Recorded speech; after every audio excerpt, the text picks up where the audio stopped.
नमस्कार, आपकी खबर में आपका एक बार फिर से स्वागत है। इस समय देश पूरी त्रासदी से गुजर रहा है। कोरोना का कहर इतना तेजी से टूट पड़ा है और ऐसे में जो एक आस है, वो है वैक्सीन की। अब सबसे बड़ी चीज ये है कि वैक्सीन लोगों को कब तक उपलब्ध हो पाएगी। इतनी बड़ी जनसंख्या है भारत में कि काफी अच्छी मात्रा में वैक्सीन आने के बावजूद और वैक्सीनेशन का जो प्रोसेस है वो तेजी से होने के बावजूद अभी अगर परसेंटेज की बात करें तो परसेंटेज बहुत ही कम जा रहा है। अब ऐसे में जो एक सबसे बड़ी चिंता आ रही है कि तीसरी लहर भी आने जा रही है और जो एक्सपर्ट्स बताते हैं वह ये कहते हैं कि वैक्सीनेशन ही ऐसा प्रोसेस है कि जो लोगों की इम्यूनिटी को और कोरोना से लड़ने को बचा सकता है। हमारे साथ में इस समय है शिव कुमार द्विवेदी, जिन्होंने पूरे एनालिसिस की है कि वैक्सीनेशन का प्रोसेस जो चल रहा है, इस प्रोसेस में जो सारी जानकारी है वह आपको देंगे। और दूसरी चीज ये है कि वैक्सीनेशन कैसे और कब तक हो पाएगा। शिव कुमार जी, ये बताइए कि वैक्सीनेशन का जो प्रोसेस चल रहा है, अभी कई सेंटर्स ऐसे हैं जहां पे वैक्सीनेशन नहीं हो पा रहा है, वैक्सीन उपलब्ध नहीं है। ऐसे में कब तक चलेगा ये? धन्यवाद राजू जी। मैं ये बताना चाहूँगा कि ये हमारे देश में कोरोना की जो दूसरी महामारी आई है, ये बहुत ही तेज़ी से विकसित हो रही है और जैसा अभी आपने बताया कि वैक्सीन ही इसका एक चारा है कि जब हम वैक्सीन लगा देंगे, तभी इस कोरोना पे हम कंट्रोल कर सकते हैं। और वैक्सीन भारत जैसे इतने विशाल देश और इतनी विशाल जनसंख्या हमारे पास है, 135 करोड़ की आबादी है। अगर इनको हम डबल डोज़ लगाते हैं, तो लगभग हमें अप्रॉक्सिमेटली 300 हम मान सकते हैं 300 करोड़ हमें डोजेस चाहिए। अभी जो भारत में उत्पादन हो रहा है, चाहे वो सीरम इंस्टीट्यूट ऑफ इंडिया कर रही हो, चाहे भारत बायोटेक कर रहा हो, ये दोनों मिल करके अभी तक 30 करोड़ से ऊपर वैक्सीनेशन का उत्पादन नहीं कर पाए हैं। और उसमें से भी कुछ वैक्सीनेशन जो है हमने बाहर भी अपने मित्र देशों को दिया है, जो अगल बगल के देश है, और फ्री ऑफ कॉस्ट दिया है। इसमें नेपाल है, श्रीलंका है, इन सबको हमने दिया है उनके समय पर। बात यह आ रही है कि भारत में आके अगर हम वैक्सीनेशन को बहुत प्रभावी करना है, तो उसके लिए क्या करना पड़ेगा। उसके लिए दो तीन कई कारण है। आपको ध्यान होगा, जब जनवरी में प्रधानमंत्री Modi serum institute of India को गए थे, चेक करने के लिए गए थे, और उसी के ठीक बाद आपने देखा होगा कि वो भारत बायोटेक भी गए थे। और उसके बाद ही प्रधानमंत्री मोदी ने डब्ल्यूटीओ और खासतौर पर जो विश्व बिरादरी है, उस पर ये कहना शुरू कर दिया था कि हम चाहते हैं कि इंटेलेक्चुअल प्रॉपर्टी सिर्फ जो अधिनियम है उसको, यानी बौद्धिक संपदा अधिकार जो है, उसमें कुछ लूज किया जाए और वैक्सीनेशन ज्यादा हो और पूरी दुनिया के छोटे राष्ट्रों में भी वैक्सीन पहुंचे। अभी जो है क्या देखिए, है इसको कि बहुत ही आसान आसान भाषा में इसको समझाइए कि ये जो आईपीआर की आपने बात की, इंटेलेक्चुअल प्रॉपर्टी राइट्स की, इससे जी फर्क जी क्या पड़ता है, ये होता क्या है? क्योंकि आम जनता ये नहीं जानती कि ये क्या होता है। जी, बिल्कुल मैं बताता हूँ। इंटेलेक्चुअल प्रॉपर्टी सिर्फ ये होता है कि जो पेटेंट आप सुनते होंगे जनरल भाषा में कि भाई ये चीज हमने हाँ। पेटेंट करा ली। पेटेंट का मतलब ये होता है कि वो कंपनी, जैसे मान लीजिए अभी कोरोना काल आया, पहली वेव जब आई, हम्म, तो अमेरिका की कुछ कंपनियां और भारत की कुछ कंपनियों ने प्रयास किया कि हम कोरोना के वायरस के खिलाफ एक वैक्सीन बनाएंगे। उन्होंने अपना हम्म, इन्वेस्टमेंट किया, अपना पैसा डाला, वैज्ञानिकों को हायर किया, और वैज्ञानिकों को हायर करने के बाद वैक्सीनेशन को उन्होंने ट्रायल कराया, और ट्रायल करने के बाद पास हुआ, और वो उन्होंने उसका पेटेंट ले लिया कि भाई कोवैक्सीन जो है ये हमारा फार्मूला है, ये हमारा पेटेंट हो गया। उन्होंने कहा साहब क्या नाम है, हम्म, कोविशील्ड जो है ये हमारा फार्मूला हो गया। तो ये फार्मूला उनका हम्म, पेटेंट हो गया, जिसका अधिनियम ये होता है कि 10 वर्ष तक कोई दूसरी कंपनी वो फार्मूला नहीं बना सकती, समझिए आप। और अगर हम्म, 10 वर्षों में हम्म, कोई कंपनी वो फार्मूला बनाती भी है, तो उसको हम्म, रॉयल्टी देनी पड़ेगी जो मूल कंपनी है। जैसे मान लीजिए सीरम इंस्टीट्यूट ऑफ इंडिया ने अभी एस्ट्राजेनिका के साथ ये वैक्सीन बनाई है, कोविशील्ड। एस्ट्राजेनिका अमेरिका की हम्म, कंपनी है। अमेरिका की कंपनी ने इनको फार्मूला अवेलेबल कराया, पैसा इनमें लगाया, यानी बड़ा पैसा इन्वेस्टमेंट किया इसमें, और एस्ट्राजेनिका हम्म, की कंपनी ने वैज्ञानिकों को हायर किया, समझिए आप। और सीरम इंस्टीट्यूट ऑफ इंडिया ने उसको डेवलप किया, वैक्सीन बनाने का काम किया। अब इन दोनों ने मिल करके ज्वाइंट ऑपरेशन चलाया।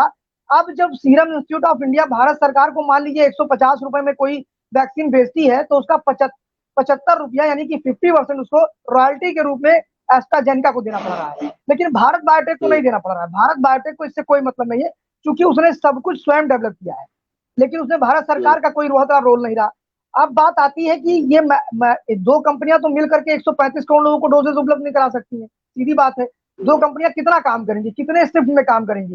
पूरी, अगर वो 4 शिफ्ट में भी काम करे, 3 शिफ्ट में भी काम करे, तो भी वो पूरी तरह से वैक्सीन अवेलेबल नहीं करा सकती। इसको लेकर के मोदी जी ने एक बड़ा काम ये किया कि तुरंत उन्होंने साथ ये दूसरी लहर जब चली थी और उन्होंने 24 तारीख को मीटिंग किया था पूरे देश भर के मुख्यमंत्रियों के साथ, तो उसी समय उन्होंने कहा था कि जो ऐसे हम ऑक्सीजन कंसंट्रेटर मंगा रहे हैं, जर्मनी से हम 23 एयरलिफ्ट कर रहे हैं, क्या नाम है, ऑक्सीजन प्लांट एयरलिफ्ट कर रहे हैं।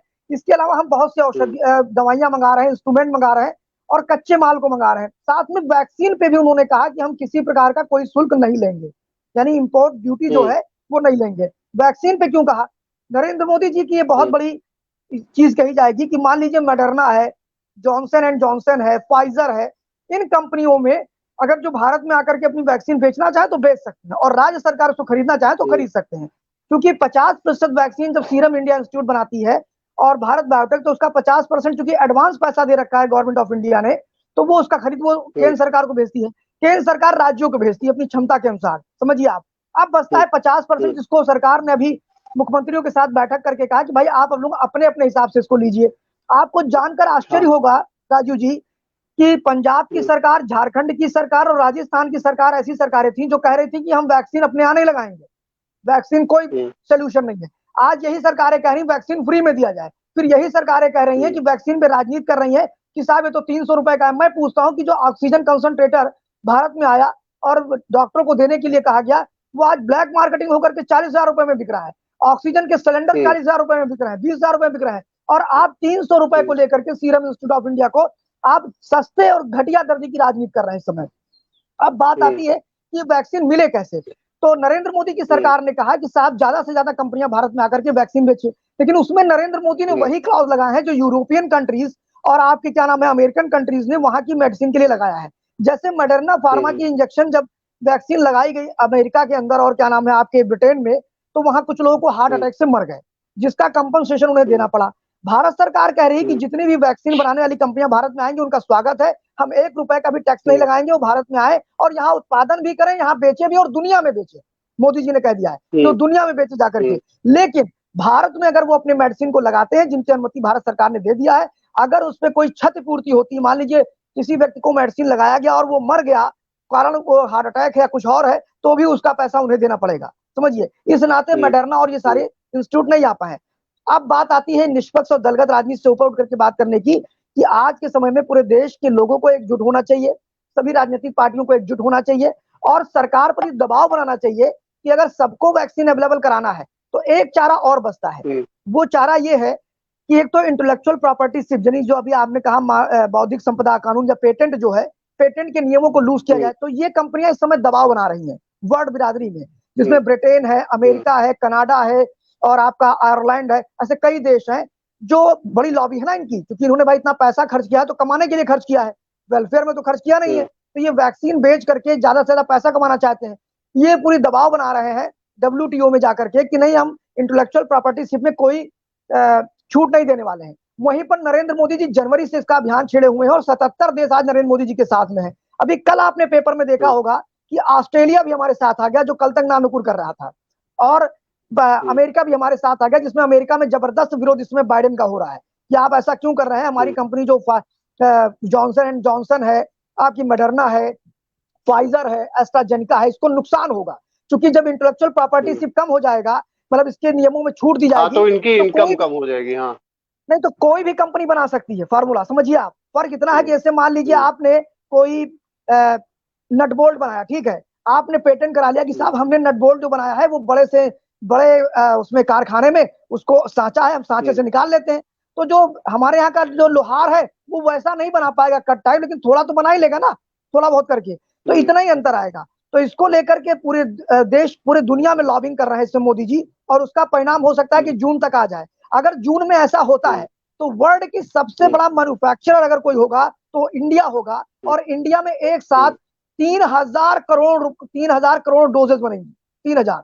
और अभी आपको बता दूं कि सीरम इंस्टीट्यूट ऑफ इंडिया और कोवैक्सीन, इन दोनों ने मिल करके, भारत बायोटेक ने मिल करके अब तक की 30 करोड़ इन्होंने वैक्सीन बनाया है कोरोना की, और हो सकता है कि जून तक इनका उत्पादन दोनों कंपनी मिला के प्रति माह 30 करोड़ तक जाने वाले हैं, समझिए आप। तो भी वैक्सीनेशन में हमें 2 से 3 साल लग जाएगा। अगर इंटेलेक्चुअल प्रॉपर्टी शिप में छूट दी जाए तो इसका फायदा ये होगा कि सिप्ला भी बनाएगा, कैडला भी बनाएगा, ग्लेक्सो भी बनाएगा, भारत की सभी कंपनियां बनाना शुरू कर देंगी, और तब हमारे पास हम चाहेंगे तो 1 साल के अंदर या 6 महीने के अंदर वैक्सीनेशन कर देंगे, क्योंकि वैक्सीनेशन करने का अनुभव भारत के पास बहुत है।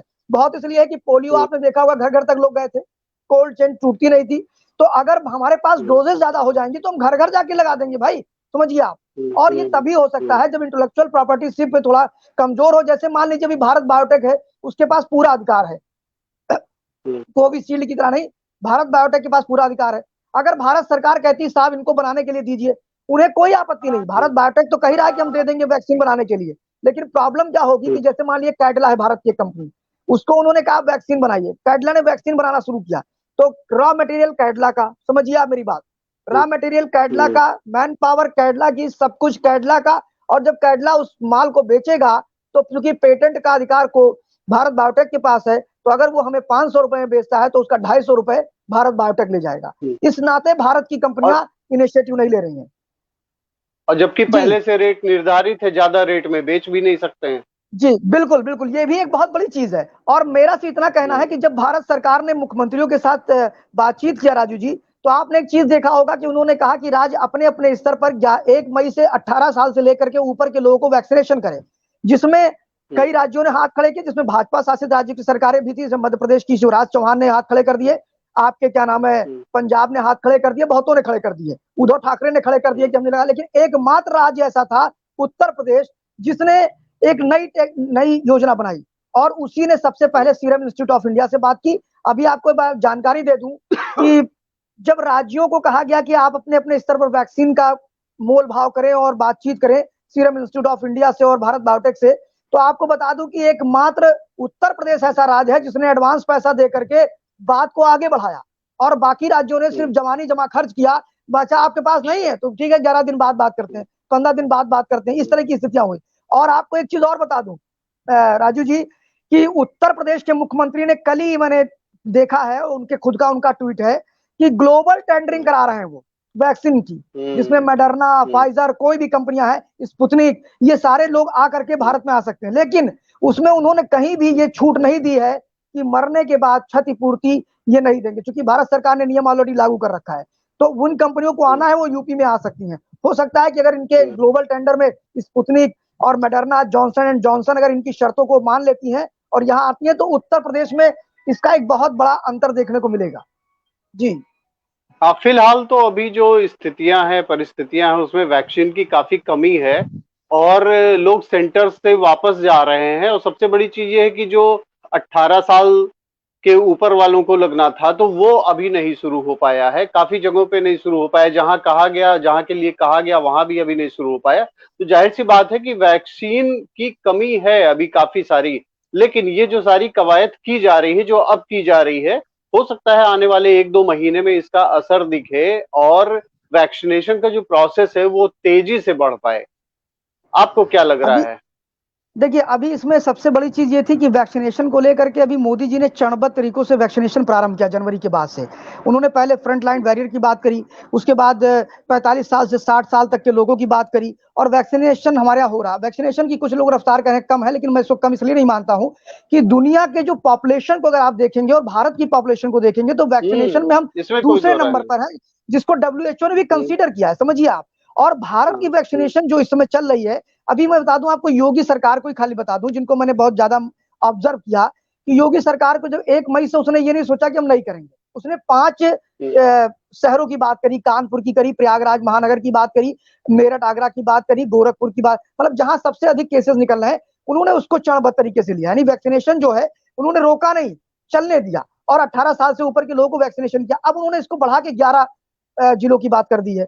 अब ये बढ़ते बढ़ते बढ़ते 75 तक जाएगी जैसे वैक्सीनेशन उपलब्ध होता जाएगा। लेकिन जानते हैं, अभी अभी आप उस पे आरोग्य सेतु या कोविन पे अगर आप चेक करेंगे तो असलियत ये है कि अभी अगर आप सेंटर्स को चेक करेंगे तो अभी वैक्सीन उपलब्ध नहीं है। तो शुरू तो कर दिया गया है, लेकिन अभी इन चीजों को बहुत जल्दी में नहीं करना चाहिए था। सबसे बड़ी चीज ये है कि जहां आप कर रहे हैं, जो भी 7 जिले पहले लिए गए, पहले वहां का तो कोटा पूरा हो जाए, वहां पे लोग जो है फर्स्ट डोज और सेकंड डोज जब ये हो जाए कि वहां पे अब रेगुलर हो गया, तब और जिलों को बढ़ाना चाहिए। नहीं, उससे फर्क क्या पड़ेगा कि ये जो जिले पहले लिए गए थे वो भी नहीं सही से हो पाएंगे जब तक कि वैक्सीन की उपलब्धता और नहीं हो जाएगी। नहीं, इसमें आपने बहुत बड़ी बात करी है और आपकी बातों से मैं पूर्णतः सहमत हूं कि हर चीज प्लानिंग वाइज होना चाहिए। जैसे कुछ लोगों ने हाथ उठा दिए, मतलब वैक्सीन को लेकर के 90 लाख वैक्सीन आज भी राज्यों के पास में है जो केंद्र सरकार ने भेजा है, समझिए आप। और उनका व्यापक पैमाने पर बहुत जगह दुरुपयोग हुआ है वैक्सीन का।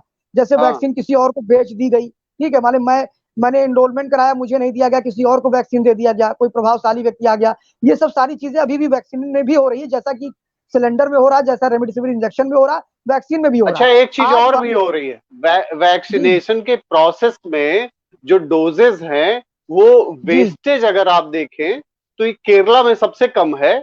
और ये क्योंकि जी वहां पे ट्रेंड है लोग, आप ये समझिए केरला में जो नर्सिंग और ये सब सारी चीजें बहुत पहले से होती रही हैं, तो वहां पे ट्रेंड जी जी वेस्टेज अगर रुकेगा तो उतने ही टीके में और भी लोगों का किया जा सकता है, इसके बिल्कुल। बारे में भी अरे ध्यान देना होगा। मैं आपको जानकारी दे दूं, चूंकि इस डिबेट को मुझे लगता है कि लाखों लोग देखते हैं, जो हम लोग आपस में संवाद करते हैं, और लाखों लोग देखते हैं। एक बहुत बड़ी आपने जो बात कही है, उत्तर प्रदेश के बलरामपुर जिले के पचपेड़वा ब्लॉक में, आपने भी शायद देखा हो, खबर लोगों ने बहुत प्रमुखता से नहीं चलाई और नेशनल चैनल्स पे नहीं आया है।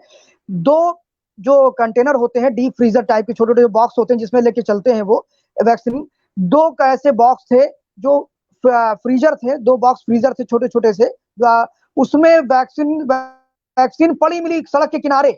आप समझिए, कोविड वैक्सीन पड़ी मिली, जिसकी जांच अभी बलरामपुर में हुई है। और बलरामपुर के जिला जो चिकित्सा अधिकारी है, उन्होंने साहब उसको लीपा पोती कर दिया और ऐसे वैसे कर, मतलब ये राष्ट्रद्रोह है ये।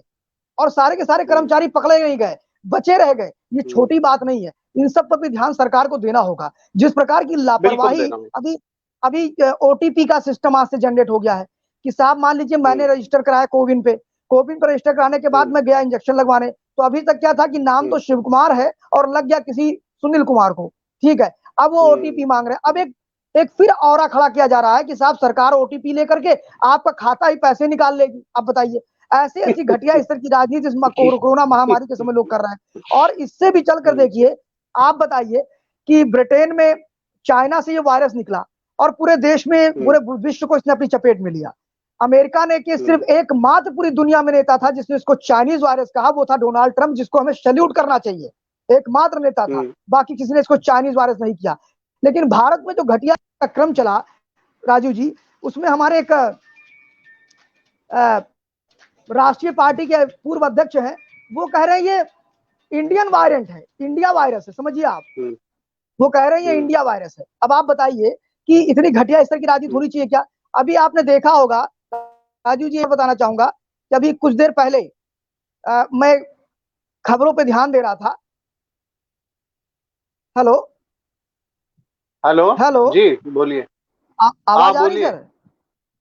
हाँ हाँ तो अभी आ रही है, बिल्कुल आ रही कुछ देर पहले मैं खबरों पे ध्यान दे रहा था। उसमें एक खबर आई कि है। वेस्टर्न विस्टा, जो अब ये नया संसद भवन बन रहा है, और उसको लेकर के लोग फिर पहुंच गए कोर्ट में, सुप्रीम कोर्ट पहुंच गए हैं आज फिर। कांग्रेस के मित्र हमारे पहुंच गए सारे। कांग्रेस के मित्र, ये पहली जब लहर आई थी तब भी ये पहुंच गए थे कि संसद भवन बनने वाला है, इसको रोक दिया जाए, इसमें इतना ये होगा वो। मैं पूछ रहा हूं कि आम आदमी पार्टी की सरकार ने वहां एमएलए हॉस्टल बनवा रही है। एमएलए हॉस्टल बनने से क्या कोरोना की बीमारी बढ़ गई, या संसद भवन बनने से बीमारी बढ़ गई? ये जो मिसगाइड किया जा रहा है वो बड़ा गड़बड़ काम है। और इंटेलेक्चुअल प्रॉपर्टी की जो मैंने अभी बात की थी आपसे कोरोना वैक्सीन को लेकर के, मोदी जी उसमें बिल्कुल लगे हुए हैं। अगर वो काम हो गया और अगर ये परिवर्तन आता है देश में, पूरे देश में ही नहीं बल्कि मैं ये कहूंगा पूरे देश विश्व में भारत का डंका बजने वाला है। क्योंकि इसका सबसे बड़ा जो काम होगा वो ये होगा कि विश्व में डंका इस नाते बचेगा कि पूरे दुनिया के जितने भी बड़े प्लेयर्स हैं, भाई 4 ही 5 प्लेयर हैं जो इसमें वैक्सीन बना रहे हैं, ये 4-5 प्लेयर भारत में वैक्सीन बनाना शुरू कर देंगे, समझिए आप।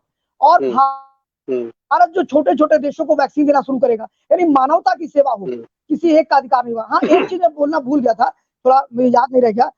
भारत सरकार एक काम और कर सकती है, मतलब ये मेरे मन का फितूर है साहब, समझिए, इसको आप बिल्कुल लीगलाइज मत करिए। जैसे मन में लोग राय देते ना, ऐसा हो ऐसा हो। मेरा मानना है कि भारत सरकार अगर डब्ल्यूटीओ में किसी प्रकार का कोई दिक्कत आए और वहां पर अगर वो पारित ना हो पाए, तो ये मेरी भारत के लोगों की तरफ से प्रधानमंत्री मोदी से हाथ जोड़कर अपील है कि आपने जितना पैसा भारत बायोटेक ने खर्च किया है, समझिए, निवेश किया है, पैसा लगाया है इस वैक्सीन को बनाने में, आप उससे 2 गुना पैसा दे करके उसका पेटेंट खुद ले लीजिए और उसके पेटेंट को पूरी दुनिया के छोटे छोटे फार्मास्यूटिकल इंडस्ट्रीज को बांट दीजिए और मानवता की सेवा करिए, हर व्यक्ति को बचाने का काम करिए। ये नरेंद्र मोदी जी कर सकते हैं, अगर वो चाहे तो ये काम हो सकता है। अगर ऐसा करते हैं तो ये जो एक फार्मा लॉबी है खत्म हो जाएगी पूरी तरह से, उस बहुत बुरी अच्छा तरह खत्म देखिए, होगी। एक आपको एक अपने जो है वीवर हैं वो ये कह रहे हैं कि भारत में बढ़ता कोरोना पूरे विश्व के लिए खतरा और इसकी पूरी जिम्मेदारी मोदी सरकार की होगी। अब लोगों में सवाल ये भी उठ रहा है कि मोदी सरकार को पहले से भी मालूम था कि सेकेंड वेरिएंट इसका आएगा, थर्ड भी आने जा रहा है, सबको ये पता है, तो इसकी समय रहते क्यों नहीं तैयारी की गई? नहीं, बिल्कुल तैयारी की गई। मैं यही बताना चाहता हूं, नरेंद्र मोदी सरकार जब पहला वेव आया था तो आपको ध्यान होगा ministry of home and affairs इस पे गाइडलाइन जारी करता था, और ministry of home and affairs जब गाइडलाइन जारी करता था तो छत्तीसगढ़ के भूपेश बघेल, केजरीवाल साहब, ये दो ऐसे नेता थे जो कहते थे साहब हमारे हाथ में सब सिस्टम दे दीजिए, मैं पूरा बदल के रख दूंगा। आपको ध्यान होगा 20 सितंबर 2020 के बाद जनवरी में जब को हम वैक्सीनेशन की प्रोसेस बहुत तेज बढ़ गया, सीरम इंस्टीट्यूट ऑफ इंडिया में नरेंद्र मोदी गए, भारत बायोटेक के कोवैक्सीन को देखने गए, उसके बाद उन्होंने कहा कि राज्य अपने हिसाब से लॉकडाउन लगाएंगे, अपने हिसाब से गाइडलाइन बनाएंगे। तो भाई वो तो पूरा राज्यों के हाथ में आ गया। और हम सभी जानते हैं कि जन स्वास्थ्य, अस्पताल, सफाई और औषधि, ये तीनों राज्य अनुसूची में आते हैं। ये राज्यों की सबसे बड़ी जिम्मेदारी होती है, ना कि केंद्र की। महामारी के समय में केंद्र ने जब अपने हाथ में लिया तो पहली वेव कितनी अच्छी चली, समझिए आप, लोगों ने तारीफ की कि नहीं की। और आज इतनी विषम परिस्थितियों के अंदर आज राज्य स्वयं निर्णय ले रहे हैं। कहीं भी भारत सरकार का ministry of home and affairs इसकी गाइडलाइन जारी नहीं कर रहा है, अभी भी नहीं कर रहा है। राजू जी ध्यान से देखिएगा, पिछले बार हम प्रतिदिन हम मेडिकल बुलेटिन देते थे। लव अग्रवाल जो सचिव हुआ करते थे स्वास्थ्य विभाग के, वो रोज मेडिकल बुलेटिन देते थे कि आज इतने लोग भर्ती हुए, इतने लोग एडमिट हुए, इतने लोग बाहर गए, इतने प्रतिशत इसका ये है, इतने लोग ऑक्सीजन पे है, इतने लोग वेंटिलेटर पे है, इतने लोग सामान्य है, ये हम देते थे। जब राज्यों ने अपने अनुसार ले लिया, आप बताइए 2 जनवरी से लेके अभी तक, और मोदी ने क्या क्या, आज जो केसेस बढ़े हैं, सबसे अधिक जो केसेस बढ़े हैं, मैं बता देना चाहता हूं कि 28 राज्यों में 15 राज्य ऐसे हैं जहां सिर्फ 7% केसेस हैं, बाकी राज्यों में 15% केसेस हैं, और सिर्फ 4 या 3 राज्य ऐसे हैं जहां 25% है, और वो तीनों राज्य भाजपा शासित राज्य नहीं है, समझिए, जिसमें महाराष्ट्र आपका है, जिसमें दिल्ली आपका है, जिसमें पंजाब आपका है। ये सबसे अधिक निकाले जाते कि उत्तर प्रदेश भी 9वें नंबर पे आ रहा है, समझिए आप। और रही बात नरेंद्र मोदी की, ठीक है, चलिए अगर ये मान लें कि ठीक है भाजपा शासित, लेकिन उत्तर प्रदेश में भी अगर हम देखें तो हर जगह ऑक्सीजन सिलेंडर के लिए अब तो थोड़ा सा कम हुआ है, ऑक्सीजन सिलेंडर के लिए मारामारी हो रही है। रेमडेसिविर जो इंजेक्शन है, इसके लिए बार बार कहा जा रहा है कि वो बहुत ही इफेक्टिव नहीं है, उसके बावजूद कोई गाइडलाइन नहीं जारी किया जा रहा कि उसको क्यों लिखते हैं लोग, और उसके लिए अभी भी कालाबाजारी हो रही है, इसको कोई इग्नोर नहीं कर सकता है। तो आखिर में जो आम जनता है, अब देखिए अभी मैं आपको बताऊं कि बाराबंकी की घटना है, अस्पतालों में लोग इतनी बदमाशी कर रहे हैं, डॉक्टर्स कर रहे हैं कि जिससे सरकार भी बदनाम हो रही है कि अगर कोई पेशेंट जाता है, उसको कोई भी बीमारी हो तो उसको देखते ही नहीं है, छूते ही नहीं है। पेट में दर्द की बीमारी को लेकर बार बार सवाल उठाया जाता रहा कि पेट में दर्द हो रहा है, लेकिन डॉक्टरों ने हाथ नहीं लगाया और महिला की मौत हो गई। इस तरीके की बदमाशियां अगर अस्पतालों में हो रही हैं तो आप लाख वैक्सीनेशन की ड्राइव करते रहिए, कुछ भी करते रहिए, आखिर में इस आचरण को भी तो सुधारना होगा। आपने राजू जी मेरी दुखती नफ्स पे हाथ रख दिया। मैं ये बोलना नहीं चाहता था, लेकिन आप मुझे बुलवा के ही रहेंगे लग रहा है। मेरे मन में बड़ी पीड़ा थी इस बात को लेकर के, और मैं सोचता था बोलूं कि ना बोलूं, बोलूं कि ना बोलूं। मुझे लगता है कि जितनी मैं अति मतलब असंवेदनशील अगर किसी विभाग को मानता था तो वो पुलिस डिपार्टमेंट था, जहां पे लगता था ये लोग संवेदनहीन है, इन्हें समाज से मतलब नहीं है, लोगों से मतलब नहीं, उनके साथ दुर्व्यवहार करते हैं। लेकिन मुझे लगता है कि मेडिकल प्रोफेशन इतना संवेदनहीन कुछ हो ही नहीं सकता है। सरकार क्या कर सकती है? सरकार ऑक्सीजन सिलेंडर अवेलेबल करा सकती है, सरकार रेमडेसिविर इंजेक्शन अवेलेबल करा सकती है, सरकार गाइडलाइन जारी कर सकती है। सरकार अभी देखिए उत्तर प्रदेश के अंदर मेरी जानकारी में, सिर्फ मेरी जानकारी में, उत्तर प्रदेश के अंदर 37 प्लांट चालू हो गए। बगल में बहराइच जिला है, वहां ऑक्सीजन प्लांट चालू हो गया। बलरामपुर जिले का ऑक्सीजन प्लांट 4-5 दिन में चालू होने जा रहा है। इसके अलावा आपके गोंडा में ऑक्सीजन प्लांट बहुत तेजी से बन रहा है। नहीं ठीक है, ठीक है, नहीं सुनिए, और ये अच्छी बात है, शुरू तो हो रहा है, लेकिन जो उसको ऑपरेट करने वाले हैं वो अपनी बदमाशी से बाज नहीं आ रहे हैं। नहीं, बस मैं उसी बात पे जा रहा हूँ कि अभी मेरे एक मित्र हैं, वो अभी जल्दी ही आपके एक कोरोना सेंटर के L2 हॉस्पिटल में पहुंच गए बलरामपुर में। मैंने उनसे पूछा कि भाई वो कहाँ हो, तो उन्होंने कहा मैं बीमार था, मैं घर आ गया हूँ। तो मैंने कहा क्या स्थिति है आपकी? तो उन्होंने बताया कि वहां पर जब L2 में मुझे डाला गया तो मैं देखता था कि एक पेशेंट सुबह आता था, शाम को मर जाता था, शाम को जो आता था वो सुबह मर जाता था। और ड्यू टू जो वार्ड बॉय थे, नर्सेस थे, डॉक्टर थे, उनका कोई कंसंट्रेशन L2 हॉस्पिटल में नहीं है। वो सिर्फ अपना मस्ती करते हैं, कोई मतलब नहीं रखते, कोई बातचीत नहीं करते हैं। मतलब उनका कहना था वो अकेले रहते थे, खाली खाना ऐसे फेंक दिया जाता था, ये खाना खा लेते थे, बाकी कोई मतलब नहीं। यानी अगर वहां पर प्रॉपर ट्रीटमेंट नहीं हो रहा तो कैसे पता उसका पल्स रेट जा रहा कि नहीं जा रहा, कैसे पता कि उसको और क्या कॉम्प्लिकेशन हो रहा है। तो आपका वार्ड बॉय से लेकर के आपके नर्सेज स्टाफ, पैरामेडिकल स्टाफ और डॉक्टर, आप सोचिए वही डॉक्टर पैरामेडिकल स्टाफ उनसे कह रहे थे कि आप 2,000 रुपए दे दीजिए और हम आपको ऑक्सीजन अवेलेबल करा देंगे। आप समझिए, और ऑक्सीजन यहाँ के कुछ समाज सेवी हैं जो 200-300 सिलेंडर रोज देते हैं, तो वो सिलेंडर कहाँ जा रहे हैं, सरकार जो भेज रही है वो सिलेंडर कहाँ जा रहे हैं, रेमडेसिविर इंजेक्शन जा रहा है कहाँ जा रहा। मतलब सोचिए मानवता इतनी गिर गई है इन डॉक्टर्स की और इन कर्मचारियों की सरकारी चिकित्सालय में, वहां पर लोग जाना नहीं पसंद नहीं कर रहे हैं, कह रहे हैं सरकारी चिकित्सालय बंद कर दीजिए और कुल मिला के प्राइवेट तो ठीक है, हम यहाँ नहीं जाना चाहेंगे। तो मैं पूछ रहा हूँ 137% स्वास्थ्य सेवाओं पर क्यों खर्च कर रहे हो। मेरा अगर बस चले तो मैं तो पीपीपी मॉडल और निजीकरण की बात करूंगा कि स्वास्थ्य सेवाओं में जल्द से जल्द निजीकरण को लाया जाए, पीपीपी मॉडल के आधार पर सरकार प्राइवेट पार्टनरशिप करी जाए। क्योंकि इन डॉक्टरों की जो ह्यूमैनिटी है, मानवता है, मर चुकी है, वो लोगों को मरने के लिए छोड़ दिया उन्होंने और बड़ी बड़ी बातें करते हैं। मैं पूछता हूँ सरकारी डॉक्टर आते हैं जिनको 1,35,000 रुपए संविदा के डॉक्टर को मिलता है, लगभग 1,60,000 से ऊपर उनको परमानेंट वालों को मिलता है, और टीएडीओ बाकी सारे फंक्शन आप लेते हो। इतना पैसा लेने के बाद आप इतना बड़ा कमीनापन करते हैं आप लोग कि आप जाते हैं और वहां पर बैठते हैं, 2 दिन आपने ड्यूटी किया और किसी को देखने भी नहीं गए, समझिए आप, और अपने ही नहीं चंगू मंगू जो इनके वार्ड वाइज स्टाफ है उनसे दलाली कराते हैं कि रेमडेसिविर इंजेक्शन के 4,000 ले लो, इसके ये ले लो, और डीएम से अवेलेबल करा लेते हैं। तो मैं पूछ रहा हूँ कि इसमें सरकार का दोष नहीं है, कर्मचारी जो है वो पूरी तरह से संवेदनहीन हो चुके हैं। और भारत सरकार को मेरी विशेष, ये मेरी अपनी है, मेरी प्रार्थना है भारत सरकार से, उत्तर प्रदेश सरकार से, कि प्राइवेट सेक्टर में इसको ले जाइए, आप पीपीपी मॉडल पे ले आइए। मैं कतई पसंद नहीं करता हूं कि जो आपने इनके वेतन को बढ़ाने का काम किया, 25% आपने अभी जल्दी पैरामेडिकल स्टाफ का बढ़ाने का काम किया, आपने फिर खाने पीने का उन्हें सामान दे दिया। मैं अभी गोंडा का एक प्रकरण बताता हूँ। गोंडा में कोविड हॉस्पिटल को लाइव कर रहा था एक व्यक्ति, उसको सुविधाएं नहीं मिल रही थी। उस लाइव में मैंने देखा कोविड हॉस्पिटल बहुत सुंदर बना हुआ है, वहां पर ऑक्सीजन प्लांट लगे हुए हैं, समझिए, और उसके बाद में स्थिति का है ऑक्सीजन कंसंट्रेटर भी रखा हुआ है बगल में। आप समझिए, ये गोंडा किसी बता रहा हूँ, कितना अच्छी व्यवस्था सरकार ने कर दी। उसके बाद में वो लाइव करके कह रहा है कि भैया एक भी नर्स और डॉक्टर 2 दिन से नहीं आए हैं, मैं अपने मरीज को खुद लिटालता हूँ, न इंजेक्शन तक लगाने के लिए लोग नहीं आते हैं, समझिए, इंजेक्शन तक लगाने के लिए नहीं आते हैं। तो अगर ये इंजेक्शन है दिया कि जाए तो कुछ और जगहों पे आपने बहुत अच्छा इलाज हो रहा है, जैसे मेडिकल और यही कॉलेज नहीं, वगैरह में भी और काफी और अच्छा और, और इलाज हो इसका रहा है। और इसका एक उदाहरण और देना चाहूंगा राजू जी, कि जितने भी सरकारी डिपार्टमेंट में चीजें कम नहीं आती हैं, औषधि विभाग द्वारा औषधियां अच्छी अच्छी आती हैं, इसके अलावा बहुत सी चीजें आती हैं, ग्लव्स आते हैं, मास्क आते हैं, सारी चीजें आती हैं, वो कहाँ जाते हैं, वो बाहर की दुकानों पे बिक जाते हैं, समझिए आप। और एक छोटा सा उदाहरण दूंगा बलरामपुर का। बलरामपुर में जिस समय पूरे उत्तर प्रदेश में 2 ही जगह हॉस्पिटल हुआ करते थे, एक आपका क्या नाम है, बलरामपुर हॉस्पिटल लखनऊ का, और बलरामपुर जनपद के अंदर जो महारानी लाल कुंवर जनाना चिकित्सालय है वहां पर, समझिए आप। और वो उन दोनों जगह पर हुआ क्या कि वहां ऑक्सीजन का प्लांट 2 साल पहले लगा कि बेड तक ऑक्सीजन जाएगा महिला अस्पताल में, वो ऑक्सीजन का प्लांट चोरी हो जाता है, समझिए, पूरा पूरा प्लांट चोरी हो जाता है, और विभाग के लोग जान ही नहीं पाते हैं, और एफआईआर होता है उसमें, हमारे सदर विधायक पलटू राम जी उसमें लिख के देते हैं, कैलाश नाथ शुक्ला। ये सब जो आडंबर है ना, मैं इसीलिए कहता हूं कि गवर्नमेंट एम्प्लॉय नहीं होने चाहिए, सीधे सीधे कुल मिलाकर के बहुत सी ऐसी संवेदनशील चीजें हैं जहां पर इनको बंद करना चाहिए। जिसका एक जाता है उससे पता लगाइए, जब इन डॉक्टरों के लोग मरेंगे ना तब पता लगेगा, जिस प्रकार वो उनको छोड़ के चले जाते हैं। मैं पूछता हूँ, हमेशा आपका यही रोना बेड नहीं है, बेड नहीं है। मैं पूछता हूँ और लोगों को कैसे बेड मिल जाता है, ये ऑक्सीजन कहाँ चला जाता है, मैं तो आज तक जान ही नहीं पाया।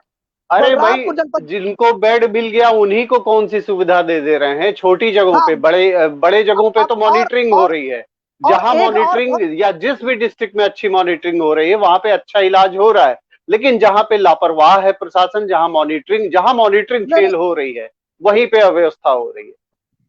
नहीं, ये तो ठीक है। सबसे बड़ी चीज आप देख लीजिए कि इन्होंने जो L2 हॉस्पिटल है वहां पर जब कर्मचारी मर, मतलब वो जब कोई पेशेंट आता है और नहीं रह जाता है, मतलब ईश्वर नहीं बचता है किसी तरह, वो चूंकि इनकी लापरवाही से, मैं सीधे कहूंगा डॉक्टर्स पैरामेडिकल स्टाफ की लापरवाही से ही लोग मर रहे हैं।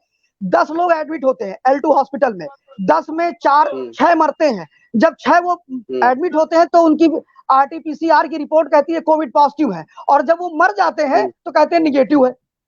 मतलब इतना बड़ा ब्लाइंडर मिस्टेक चल रहा है, इसमें योगी आदित्यनाथ जी को ध्यान देना चाहिए। और अगर आदित्यनाथ जी ने, माननीय मुख्यमंत्री जी ने इस पर ध्यान नहीं दिया तो मुझे नहीं लगता है कि जनता का विश्वास जीत पाएंगे। जिस परिवार का एक व्यक्ति जाता है उसे सरकारों से मतलब नहीं होता है, उसे सिंबल से मतलब नहीं बिल्कुल होता है, बिल्कुल। उसे आपकी ईमानदारी से मतलब नहीं होता है, उसे मतलब सिर्फ और सिर्फ बिल्कुल अपने परिवार से होता है, अपनी सुविधाओं से होता है। और अब मतलब ये कितना बड़ा मजाक है, आप सोचिए कि जिस परिवार का व्यक्ति आया कोविड पॉजिटिव, आपने उसको बताया, उसको L2 हॉस्पिटल में एडमिट किया, जब वो नहीं रह गया, ईश्वर के श्री चरणों में चला गया, तो आपने क्या कह दिया, ये निगेटिव है। मतलब इतना बड़ी कालाबाजारी। रेमडेसिविर इंजेक्शन सरकार कह रही है हम 17,000 यूनिट लेकर के आ रहे हैं, 3 लाख यूनिट लेकर के आ रहे हैं, और उसको यही सरकारी डॉक्टर आपस में मिल बांट के खा ले रहे हैं। मैं कह रहा हूं, मैं तो बिल्कुल यही तो नहीं समझ में आ रहा है। आखिर में जो बड़े डॉक्टर हैं वो वही कहते हैं कि रेमडेसिविर इंजेक्शन जो है ये कोई बहुत ही ज्यादा कारगर नहीं है, उसके बावजूद जो है सरकार ही फिर सप्लाई करके भेजती है। क्यों करती नहीं है? अगर सरकार, नहीं ये कारगर है तो इसको नहीं करना चाहिए। नहीं नहीं, सरकार तो इसलिए कहती है, समझिए आप, जैसे अभी एक आपने देखा ना कि एक आपके व्यूवर्स ने कहा कि साहब ये तो मोदी जिम्मेदार है, ठीक है, कहा ना उसने, तो मोदी जिम्मेदार है, मोदी सब कुछ कर रहे हैं, मोदी क्या नाम है, एक कंसंट्रेटर भी मतलब जर्मनी से सीधे 23 ऑक्सीजन प्लांट एयरलिफ्ट करा ले रहे हैं। प्रतिदिन कम से कम 23,000 टन ऑक्सीजन पैदा हो रहा है, सेल पैदा कर रही है, रिमझिम इस्पात पैदा कर रही है, अंबानी ग्रुप दे रहा, अडानी ग्रुप सीधे अपने फॉर्म से वो क्या नाम है वहां से भेज दे रहा। आयरलैंड ने कल अभी ऑक्सीजन जनरेटर प्लांट उन्होंने आयरलैंड में भेजा है, 30-40 उन्होंने भेजे हैं। इतना कुछ होने के बाद भी मोदी कुछ नहीं कर रहे हैं, समझ लीजिए आप, ठीक है, रेमडेसिविर नहीं नहीं, इंजेक्शन नहीं हो देखिए रहा। देखिए, इसको सुनिए, इसको इसको जो है बहुत ज्यादा वो देखिए लोगों में गुस्सा है। जाहिर सी नहीं बात है, नहीं जिसका जो नहीं पीड़ित होगा वो आशीर्वाद नहीं नहीं देगा, आरती नहीं उतारेगा। गुस्सा है तो नहीं किसके प्रति निकलेगा? जो नहीं सरकार में है, जो जिम्मेदार नहीं, तो पद मैं, पे है, तो सुनिए वो इस किससे समय, कहेगा? सरकार से ही कहेगा। इस समय सरकार को जो जैसा भी सुझाव दे रहा है, सरकार वो सारे सुझाव मानने के लिए तैयार हो रही है। समझिए, सरकार से कहा गया भाई हमें ऑक्सीजन चाहिए, उसने ऑक्सीजन के लिए पूरे अपनी जोर लगा दिया, कम से कम 23 देशों से ऑक्सीजन प्लांट से लेकर के सब मंगा लिया। ऐसे लोगों ने कहा भाई रेमडेसिविर इंजेक्शन काम कर रहा है, समझो आप, कुछ विशेषज्ञों ने बोला, तो सरकार उसको लेकर भी आपाधापी मचा रही है। लोगों ने कहा लिम्सी खाइए, डोलो खाइए, ये खाइए, वो खाइए, सब सरकार उसकी। अभी आपने शायद देखा होगा, आयुष मंत्रालय ने आज CDMRA के थ्रू एक ड्रग है जिसमें 17 वनस्पतियां मिली हुई है, उन्होंने उसको भी कहा कि भाई दीजिए ला करके, उसका मैं नाम बोल रहा हूँ, कोरेस ऐसे कुछ करके नाम है उसका, वो सिरप आता है, वो 1 साल से मार्केट में बिक रहा, लोग नहीं खरीद रहे थे, अब सरकार ने उसको भी कह दिया कि साहब आप खरीद के खाइए। तो सरकार तो हर उस अच्छे सुझाव को लेती है जो आप दोगे, वो कितना काम करता है कितना नहीं करता है, ये सबके अपने अलग अलग विचार हैं, और सरकार इसका पे काम कर रही है। मेरा सिर्फ इतना कहना है कि जो सरकार की कितनी भी अच्छी प्लानिंग क्यों ना हो, सरकार आपके लिए हॉस्पिटल बना सकती है, सरकार आपके लिए आपकी सैलरी बढ़ा सकती है इन कर्मचारियों की जो इसमें लापरवाही कर रहे हैं, सरकार इसके साथ ही हॉस्पिटल में ऑक्सीजन प्लांट करा सकती है, ऑक्सीजन प्लांट लगवा सकती है, सारी चीज कर सकती है, लेकिन करना तो इन कर्मचारियों को है ना भाई, समझिए आप। और तो जब ये कर्मचारी सबसे तय बड़ा कर सवाल लेंगे, यही है ना, इन पे अगर ये लापरवाही कर रहे हैं, काम नहीं कर रहे हैं, तो इन पर जो है नकेल डालनी वो भी सरकार को ही डालनी है। बिल्कुल बिल्कुल, दूसरा मैं तो कोई कर नहीं इस सकता ना भाई। पब्लिक नहीं तो परेशान है, पब्लिक परेशान भाई, है तो वो अगर अपनी आवाज को तो उठाएगी। भाई मैं कह सकता हूं, एक शब्दों में कह सकता हूं, सरकार निचले स्तर के कर्मचारी और डॉक्टरों पर नकेल कसने में नाकामयाब मतलब कामयाब नहीं हो पाई है, और सबसे अधिक तरह से सही फेल बात। है। और ये इस तरह से फेल है कि भविष्य में ये सरकार के लिए कहीं आखिरी ताबूत में आखिरी कील ना साबित हो जाए योगी सरकार के लिए। सबसे बिल्कुल बड़ी सही, चीज ये बिल्कुल है, सही। जिस सच्चाई ये हम्म, है कि जितना योगी सरकार और मोदी सरकार इनिशिएटिव ले रहे हैं इस कोविड काल में। हाँ, एक आपको हम्म, एक चीज और बता दूं कि अभी सीरो इंडिया करके, सीरो इंडिया ने एक सर्वे किया है, मुश्किल से 5 दिन पहले, हम्म, 4 दिन पहले की बात है। सीरो इंडिया सर्वे में हम्म, किया गया है कि ये बताइए कि इस भयंकर कोविड की बीमारी में कौन ऐसा क्या लॉकडाउन लगना चाहिए नहीं लगना चाहिए, तो 67.5% लोगों ने कहा भारत के कि भाई ये लॉकडाउन हम्म, लगना चाहिए, पूरी तरह से लॉकडाउन लगना चाहिए। उसके बाद में लोगों ने हम्म, पूछा कि क्या इस कोरोना से लड़ने में कौन नेता सबसे सफल हो सकता है, तो आपको बताना चाहूंगा हम्म, कि 73.1% ऐसे भारतीय हैं जो मानते हैं कि सिर्फ नरेंद्र मोदी ही है जो कोरोना से बचा सकते हैं। तो यानी अभी इस भयंकर कोरोना काल में भी नरेंद्र मोदी की लोकप्रियता ज्यों की त्यों बनी हुई है, और वहीं योगी सरकार की लोकप्रियता कम होती चली जा रही है। ये एक बड़ा विषय है, समझिए आप, और इसको सोचना पड़ेगा लोगों को कि आज योगी आदित्यनाथ जी को ये तय करना पड़ेगा कि जो निरंकुश लोगों को लगा रखा है, जो जहां जहां भी देखिए मैनेजमेंट पुअर पे पुअर जा रहा है, लोग सरकारी जो कर्मचारी हम्म। डॉक्टर हैं वो अपने आप को कोविड बता करके 15-15 दिन की लीव ले लेते हैं, फिर आते हैं, फिर 15 दिन की लीव ले लेते हैं। ये कब तक चलता रहेगा भाई, 15-15 दिन की लीव? चलिए और हाँ, ठीक है, जाहिर अभी सी कुछ, बात है, जब अब नहीं, हम अभी लोगों को अभी जो चीज ये अभी जानकारी है तो नहीं नहीं, सरकार अभी को भी नहीं जानकारी। नहीं, अब अभी अभी एक आपके व्यूअर हैं इसमें, अरविंद कुमार श्रीवास्तव जी हैं, उन्होंने एक कमेंट किया है कि चुनाव जरूरी है, तो मैं ये भी बताना चाहूंगा चुनाव क्यों जरूरी है। उत्तर प्रदेश के चुनाव के संदर्भ में अगर ये बात कर रहे हैं तो पहले उसका जवाब देता हूं। उत्तर प्रदेश के संदर्भ में जो उन्होंने चुनाव की बात करी है, अरविंद जी, मैं आपको बताना चाहूंगा कि उत्तर प्रदेश सरकार चुनाव कराने के पक्ष में नहीं थी। उत्तर प्रदेश सरकार ने कहा था हम चुनाव नहीं कराएंगे।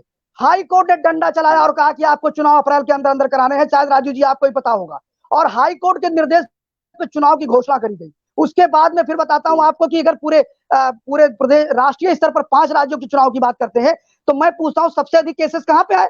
सबसे अधिक केसेस तो महाराष्ट्र में थे, सबसे अधिक केसेस तो दिल्ली में थे, सबसे अधिक केसेस तो पंजाब में थे। और जिन 5 राज्यों में बात कर रही है, क्या भारत सरकार, क्या और दलों ने चुनाव नहीं लड़ा क्या वहां पर? मैं पूछना चाहूंगा, अगर भाजपा सरकार, अगर भारतीय जनता पार्टी ने चुनाव लड़ा उन 5 राज्यों में, तो क्या अन्य लोगों ने लड़ा? उन्हें बाइकॉट करना चाहिए था, मना कर सकते थे, चुनाव आयोग से कहते कि भाई हम नहीं पार्टिसिपेट करेंगे अगर आप चुनाव कराते हैं तो। मैं पूछता हूं कि तमिलनाडु में रैली हुई, असम में रैली हुई, पौंडीचेरी में रैली हुई, केरला में रैली हुई, प्रियंका गांधी वहां पे गई, राहुल गांधी गई, लगभग 33 रैलियां इन लोगों ने किया, डीएमके ने रैलियां किया, एडीआई नहीं तो सारे लोग जिम्मेदार हैं इसमें, तो सरकार ही केवल नहीं जिम्मेदार, सारी पार्टियां जिम्मेदार है। ये नैरेटिव क्यों सेट करते हैं आप? ये भारतीय जनता पार्टी ने चुनाव किया, अकेले चुनाव भारतीय जनता पार्टी लड़ी और कोई लड़ाई नहीं क्या वहां पर? भाई ममता बनर्जी नहीं लड़ रही थी क्या? अच्छा, दूसरा एक सवाल और एक वीवर का आ गया है जो कि आपसे है, तो इसका जो है जवाब चाहेंगे कि दर्शकों को मिल जाए।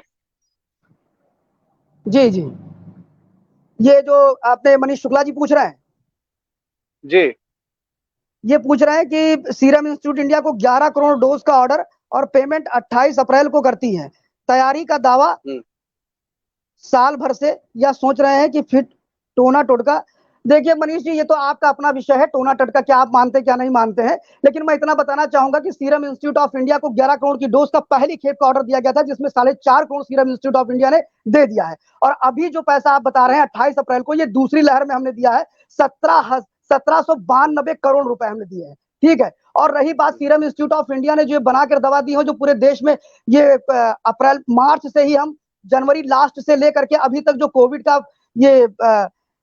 का जो ड्राइव चल रहा था, यानी कोविड टीकाकरण चल रहा था, वो किस पैसे से चल रहा था आप बताइए? वो इसी पैसे से चल रहा था ना, वो अलग से तो चल नहीं रहा था, ना ही राज्य सरकारों ने पैसा दिया था, वो तो केंद्र सरकार ने पैसा दिया। और जो 50% राज्य सरकारों को ये देते हैं, केंद्र सरकार को देते हैं, वो जाता तो राज्यों में ही है ना, केंद्र सरकार कहां लगाएगी? वो राज्यों में ही तो खर्च करेगी। तो राज्यों में जनवरी से टीका लग रहा है, और जनवरी से अब तक हम 15 करोड़ टीका लगा चुके हैं, और प्रति महीने हम 35 करोड़ टीके की बात कर रहे हैं, जिसमें कोविशील्ड और इन सारे लोगों को देना है।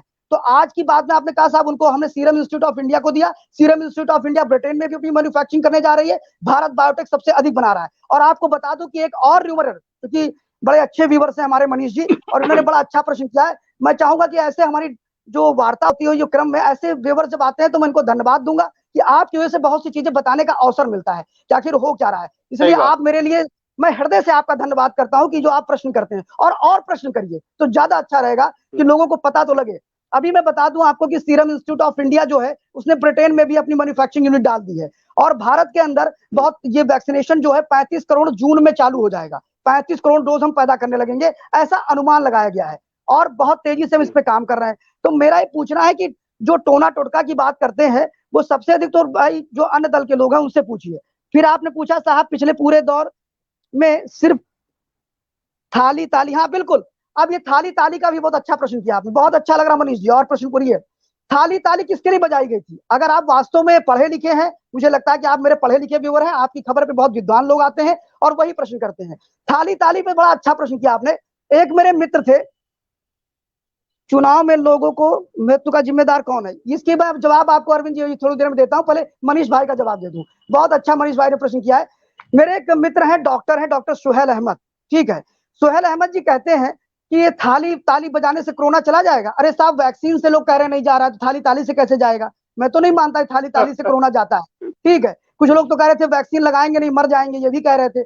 थाली ताली का कॉन्सेप्ट समझाता हूं। जिस समय लॉकडाउन था, नरेंद्र मोदी जी ने कहा कि जो लोग हम सफाई कर्मचारी जो हमारे घरों का कूड़ा लेकर के जा रहे हैं, जो फ्रंट लाइन बैरियर इंजेक्शन लगा, जो फ्रंट लाइन हमारे साथ जो ड्राइवर चल रहे हैं, या जो पुलिस वाले हमारे लिए दिन रात मेहनत कर रहे हैं, हमारे घर तक सामान पहुंचा रहे हैं, हमारे लोगों को लेके जा रहे हैं, जो डॉक्टर दिन रात काम कर रहे हैं, मतलब ऐसा थोड़ा ना कि सारे डॉक्टर निकम्मे हैं या सारे डॉक्टर खराब हैं, सब बहुत से लोग अच्छे हैं, 90% लोग अच्छे हैं, लेकिन 10% या 5% की वजह से पूरा मेडिकल प्रोफेशन बदनाम हो जाता है। अब बात आती है कि थाली ताली इसलिए नहीं बजाई गई, या तो मनीष जी आपने सही से पढ़ा नहीं और नरेंद्र मोदी को सुना नहीं, जिसने सुना दिया उसको सुन के आपने बोल दिया। नरेंद्र मोदी जी ने बोला था कि मेरे देश के वो लोग जो फ्रंट वॉरियर के रूप में काम कर रहे हैं, पैरामेडिकल स्टाफ, डॉक्टर, यहाँ तक कि सफाई कर्मचारी और वे पुलिसकर्मी जो हमारे दिन रात मेहनत कर रहे हैं, उनको हमें अभिवादन करना चाहिए कि इस कोरोना काल में वो काम कर रहे हैं। तो अभिवादन कैसे करोगे? लॉकडाउन है, माला पहना नहीं सकते, चिपक के बता नहीं सकते, मिलने जा नहीं सकते, तो क्या करेंगे? तो उन्होंने कहा साहब भाई 24 मार्च को शाम को अपने अपने छतों पर आइए, ताली बजाइए, कुछ भी करिए, घंटी बजाइए, शंख बजाइए, उन्हें प्रणाम करिए। यानी आपको इतनी ईर्ष्या है कि जो देश के लिए काम करता है उसको सम्मान भी ना दिया जाए। मनीष जी आप बताइए, जो देश के अच्छा, लिए काम करते हैं उनका सम्मान ना फ्रांस दिया में जाए? भी ताली बजाई गई थी? नहीं, फ्रांस में और भी अभी ताली आप बजाई गई थी क्या? मोदी के कहने पे बजाई गई थी? नहीं, और दूसरी चीज अभी आपने कल देखा इसराइल का, कल इसराइल का वीडियो में देख रहा था, इसराइल में ओम नमः शिवाय कह रहे हैं इसराइल के लोग, और कह रहे हैं भारत में कोरोना भाग जाए। ठीक है, और भारत में बैठे हुए लोग फिर वही बात कर रहे हैं कि साहब ताली थाली से कोरोना जाने की बात अगर नरेंद्र मोदी ने कही हो तो मनीष जी आपका जूता होगा और मेरा सिर होगा, ये मैं दावे के साथ कहता हूं। नरेंद्र मोदी जी ने बिल्कुल नहीं कहा कि ताली थाली बजाने से भारत में कोरोना समाप्त होगा। उन्होंने सिर्फ इतना कहा कि जो हमारे फ्रंट लाइन वॉरियर काम कर रहे हैं उनका सम्मान करिए। और अभी एक हमारे क्या नाम है, अरविंद श्रीवास्तव जी ने एक प्रश्न किया था, उसको भी मैंने देखा था, अभी आपने किया था कि चुनाव में लगे लोगों की मृत्यु का जिम्मेदार कौन है। भाई वो तो मृत्यु का जिम्मेदार किसी एक व्यक्ति को बताना तो कठिन काम है। जो चुनाव में नहीं लगे वो भी मर रहे हैं, उनकी मृत्यु का जिम्मेदार किसको माना जाए? बताइए। जो चुनाव में नहीं लगे हैं और इनसे अधिक लोग गए, 739 लोगों का, जो शैक्षिक महासंघ के हमारे नेता है वीरेंद्र मिश्रा जी हमारे मित्र हैं, और बेसिक के हमारे बहुत से लोग हैं जो बड़े स्तर पर नेतागिरी करते हैं, उन सभी लोगों ने एक दिन भी काम नहीं करते नेता, फिलहाल बाकी सभी लोग काम करते हैं। बाकी 99% प्राथमिक शिक्षक के लोग काम करने जाते हैं, मैं इसकी तारीफ करना चाहूंगा। लेकिन जो 1% नेतागिरी करते हैं कभी नहीं जाते हैं। 739 लोग वहां मर गए, तो 739 का जिम्मेदार सरकार माने, चूंकि आप सरकारी कर्मचारी हैं। और जो गरीब जो मर रहा है उसका क्या होगा? उसकी बात कौन करेगा? बताइए। आप सरकारी कर्मचारी हैं, आपको डीए मिले, टीए मिले, सब मिले। मेरे उन मित्र वीरेंद्र मिश्रा जी ने कहा कि 7 महीने से मेरा डीए नहीं आ रहा है। समझिए, मैं पूछता हूं जो वो लोग हैं जो दिन भर चाट लगाते हैं, ठेला लगाते हैं, किसी तरह अपना जीविका चलाते हैं, उन्हें नरेंद्र मोदी से उतनी शिकायत नहीं है जितनी प्राथमिक शिक्षा में काम करने वालों को शिकायत है, जितनी सरकारी नौकरी में काम करने वालों को शिकायत है। मैं फिर कह रहा हूं राजू जी, मेरी फिर दुखती नब्ज से ये लोग हाथ रख देते हैं कि सरकारी विभागों को बंद किया जाए, छेड़ देते शिक्षा हैं। संस्थानों को भी बंद किया जाए, शिक्षा संस्थानों को भी पीपीपी मॉडल पर विकसित किया जाए, और स्वास्थ्य सेवाओं को भी पीपीपी मॉडल पर विकसित किया जाए। इनके बस की नहीं, बात नहीं फिलहाल है। तो शिक्षा से जुड़े लोगों को जोड़ देना चाहिए इसमें, जो है जो सहयोग का काम है वो तो कर ही सकते हैं, क्योंकि अरे स्कूल तो आप अभी एक बंद चीज, ही चल रहे हैं, वहां रजिस्टर नहीं नहीं, मेंटेन करने से क्या फायदा है? अरे आप एक चीज देखिए राजू जी, मैंने सबसे बड़ी चीज देखिए कि पूरे 25 करोड़ की आबादी लमसम है पूरे उत्तर प्रदेश की। 25 करोड़ में 729 लोग मरते हैं, तो ये पूरा भूचाल मचा देते हैं, सरकार फेल हो गई, सरकार बेकार हो गई, ऐसा हो गया, वैसा हो गया। लेकिन जो गरीबों को सोचो, जो रोज 2000, 2500, 1500 मर रहे हैं, उनके लिए कभी किसी ने बात किया क्या?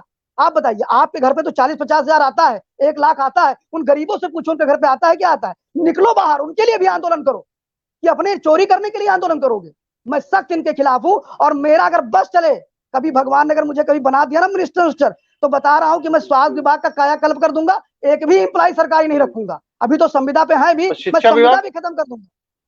शिक्षा विभाग को तो फिलहाल वो तो शुरुआत हो चुकी है, धीरे धीरे हो रहा है उसका काम। वहां पीपीपी मॉडल पे पीरामल हेल्थ केयर और एंट्री कर रहे हैं। हाँ, तो मित्र अरविंद श्रीवास्तव जी कह रहे मैं बातों को घुमा रहा हूं। अरे भाई, मैं वही तो कह रहा हूं कि 739 लोगों का जिम्मेदार जो है वो उन 1500 लोगों का भी जिम्मेदार है। ठीक है, और जीवन और मृत्यु किसी सरकार के हाथ में नहीं होता। पहली चीज, सरकार के हाथ में जितना होता है व्यवस्थाएं करने का काम होता है। अगर आप जबरन मत ठोकिए कि ये सरकार के हाथ में है, तो ऐसे तो मैं बहुत सी चीजें कहूंगा कि जब कश्मीरी ब्राह्मण मारा गया तो आपने एक बार भी नहीं कहा कि साहब ये सरकार का मामला है। जब बंगाल में मारे जाते हैं तब आप एक बार भी नहीं कहते सरकार का हाथ है, उतने मरने वालों की बात नहीं करते हैं। जब उत्तर प्रदेश के अंदर पहली बार इतनी भयावह महामारी आई है, आपने कहा सब सरकार फेल हो गई। जैसे डोनाल्ड ट्रंप को लेकर के एक माहौल बनाया गया था ना। मनीष शुक्ला ईर्ष्या जी एक किन, सवाल आपसे कर रहे हैं, क्या पूछ रहे संदर्भों हैं? में कह रहे हैं, किस संदर्भ में? ईर्ष्या किन संदर्भों में कह रहे हैं? हाँ अच्छा, मतलब मैंने ईर्ष्या तो नहीं कहा है, किस चीज के लिए ईर्ष्या मैंने कहा है? हमारी आपके तैयारियों लिए को सवाल साथ। काफी आ रहे हैं द्विवेदी जी। नहीं, इन्होंने क्या पूछा है महोदय, 1 वर्ष का समय मेडिकल मेडिकल फ्रंट पर। फ्रंट पर आते आते लगा और हमारी तैयारियां सांस की प्राथमिक आवश्यकता ऑक्सीजन पर हाहाकार की है, लेकिन आपके हम्म। दावे बड़े हिम्मत का काम है भाई साहब। मैं फिर बताता हूं आपको। इन्होंने कहा 1 वर्ष लग गए। जब जनवरी में 162 प्लांटों को, जब जनवरी में हमने बजट पास किया था 30 जनवरी को, 31 जनवरी की बजट हमने दिया था, उस बजट में 1 फरवरी को बजट दिया था। 1 फरवरी में 162 ऑक्सीजन प्लांट लगाने की बात करी गई थी। हाँ, ऑक्सीजन में 162 प्लांट लगाने की बात करी गई, जिसमें से जब ये लहर आई तब तक सिर्फ 3 ही प्लांट चालू हुए थे। यानी वो राज्य सरकारों का जिम्मा है, बार बार आप उधर नहीं जा सकते हैं। हाँ, ये गलती हुई। अब बार बार सरकार कह रही थी, फिर मैंने कहा कि केंद्र सरकार और राज्य सरकार एक 7वीं अनुसूची के अंतर्गत टीबी, मलेरिया और क्या नाम है, एक बीमारी और है, इन बीमारियों को छोड़ करके भारत सरकार का कोई रोल नहीं होता है जन स्वास्थ्य में, औषधि में, अस्पतालों में और सफाई में। ये सारे काम इनको करने थे। प्लांट को लेकर के राज्यों में कहा गया, कई राज्यों ने राजनीतिक प्रधानता बस जमीन तक नहीं दी, कई राज्यों ने उस पर काम ही नहीं किया। आज की स्थिति क्या है कि 162 प्लांट में अब तक 97 प्लांट चालू हो चुके हैं जो केंद्र सरकार दे रही है। और अभी अभी आपको बता दूं कि उत्तर प्रदेश की सरकार ने, जब ये कोरोना लहर आई थी, मतलब अप्रैल में ही उत्तर प्रदेश सरकार ने, आदित्यनाथ सिंह की सरकार ने लगभग हर तहसील में एक एक प्लांट देने की बात कर दी। उस पर काम शुरू हो गया। राजू जी, अगर आप कहेंगे तो मैं फोटो भी उसका वायरल कर दूंगा कि कितनी नहीं नहीं, तेजी से काम हो रहा है। आज भी रिपोर्ट आई है कि सीएससी तक पे जो है काम करने के लिए, ऑक्सीजन प्लांट हाँ, लगाने के लिए जो है वो वहां पे टाई अप हो चुका है, काम भी शुरू हो चुका है। इसमें कोई और दो राय नहीं कि और उत्तर और और, प्रदेश और ने नहीं, पिछली और बार जो मनीष जी, कोरोना की कहर थी। जी जी, और हाँ मनीष जी की एक बताइए बात कर रहा बताइए हूँ। बताइए। मनीष जी मेरे प्रिय मित्र जो है, मित्र हो ना हो, मैं इन्हें अपना हम्म, मानता हूँ। भारत का हर व्यक्ति, चाहे वो हिंदू हो, मुसलमान हो, नहीं सिख हो, आपके ईसाई हो, मित्र हैं। वो सब मेरे मित्र हैं। और मेरे बड़े या छोटे हम्म, भाई हो सकते हैं, लेकिन मेरे मित्र पहले हैं वो। तो मैं इतना बताना चाहूंगा हम्म, मनीष जी को कि मनीष जी, अभी आपने कहा साहब ये क्या कर रहे थे, हाहाकार मच रहा और सारी चीजें। मनीष जी, आप ईमानदारी से अपने दिल पे हाथ रख के एक बार बताइएगा कि जो ताहिर हुसैन जो दंगाई था, जो आज भी जेल में है, उसका भाई इमरान हुसैन 500 सिलेंडर अपने घरों में रखता है, क्या ये संवेदनशीलता है? क्या ये संवेदनहीनता नहीं है? फिर उत्तर प्रदेश में आ जाइए। उत्तर प्रदेश में जिस समय कोरोना बिल्कुल अपने पीक पे अभी भी चल रहा, मैं तो नहीं कहूंगा पीक पे नहीं है, लेकिन आपको ध्यान होगा जब है सरकार अभी ने भी। कहा कि ऑक्सीजन को लेकर के जब हाहाकार मचा, तो गोमती नगर का एक हॉस्पिटल था उत्तर प्रदेश में, लखनऊ में, हम्म, उसने कहा साहब हम अब पेशेंटों को नहीं लेंगे। पेशेंट नहीं लेंगे। वहां पर जब आईएएस ऑफिसर जाते हैं, उनकी टीम जाती है आदित्यनाथ जी के कहने पर, मुख्यमंत्री जी के कहने पर, तो पता लगा उसके पास 15 दिन का एक्सेस ऑक्सीजन है उसके पास। तो इसके लिए क्या सरकार दोषी है? अभी आपके सेक्टर 7, वहां पर जानकीपुरम सेक्टर 7 लखनऊ में 300 ऑक्सीजन जंबो हम्म, सिलेंडर मिले। और ये सब काम मनीष जी कोई छोटा आदमी नहीं करता है, हमारे आप जैसा मिडिल क्लास फैमिली का आदमी नहीं करता है, ये बड़े लोग करते हैं, जिनको आप कहते हो तो बहुत बड़े लोग हैं, और इसी पैसे को कमाते हैं और 200 भोजन पैकेट बांट देते हैं। समझिए, ये इतने बड़े बड़े हम्म, कमीने लोग हैं। तो मैं कहना चाहूंगा हम्म, कि इनकी तरफ भी तो ध्यान दो भाई। इतने ज्यादा रेमडेसिविर इंजेक्शन जो है वो डॉक्टर खुद ही ब्लैक कर रहा है। और आपके लखनऊ में छापेमारी पकड़े जा रहे हैं, रेस्टोरेंट में पकड़े जा रहे हैं, पकड़े जा और रहे हैं। पूरे उत्तर प्रदेश में। इसके लिए सरकार क्या कर सकती है बताइए? अगर आप आमादा ही हो जाए कि हमें यही करना है, तो सरकार एक लिमिट तक जाएगी। पुलिस नहीं, फोर्स सरकार हमारे कर यहाँ रही है, रोज भाई रोज एक, छापे डाल रही है, सीज कर रही है, कार्रवाई कर रही है। और ये अब अब ये सोचिए। पता चलने लगा ना कि इतने सिलेंडर जो आए थे कहाँ चले गए, जो नहीं, अब जो सुनिए। ऑक्सीजन आ रही है वो कहाँ चली जा रही है। अब तो जी एक्सपोजर जी, हो रहा है ना। बिल्कुल बिल्कुल। और अभी मैं एक चीज और बता दूं आपको कि ऑक्सीजन को लेकर के जितना हाहाकार मचाया जा गया है, बिल्कुल हाहाकार था। और ये क्राइसिस कृत्रिम क्राइसिस बनाई गई, ऐसा था नहीं। हम पूछते हैं कि 700 मीट्रिक टन मुकेश अंबानी जी का जामनगर का प्लांट दे रहा है, टाटा कंसल्टेंट 400 प्लांट दे रहा है, आंध्रा बोकारो और क्या नाम है, हमारे आंध्रा के जो इंस्टीट्यूट है वो लगभग 1000 टन पैदा कर रहे हैं। यहाँ पर रिमझिम इस्पात पैदा कर रहा है, सारे लोग पैदा कर रहे हैं, लगभग 23,000 टन मीट्रिक टन हम पैदा कर रहे हैं। उसके बाद भी आप कह रहे हो ऑक्सीजन नहीं है। अभी एक वीडियो भारतीय जनता पार्टी के एक मंडल अध्यक्ष ने केजरीवाल सरकार का जारी किया, उसमें दिखाया कि भाई टैंकर आता है, वो खोल देते हैं, दिन भर ऑक्सीजन बहता रहता है। ये मनीष जी भैया ने क्या हाँ, पूछा हमसे? कुछ पूछा है इन्होंने? क्या पूछा ये है पूछा। हाँ, ये पूछा है, देखिए। भाई साहब? मेरे ध्यान देने का विषय है या है सरकार या के? सरकार के। हाँ, भाई साहब, मेरे ध्यान देने का विषय है सरकार के। हाँ, मतलब सरकार ध्यान दे कि ये ध्यान दे, ये पूछ रहे हैं। नहीं नहीं, ये मैंने आपसे कहा ही नहीं है। जितनी जिम्मेदारी हम नागरिक होने के नाते हमारी होती है, सरकार। हम्म, 1 मिनट सर, कुछ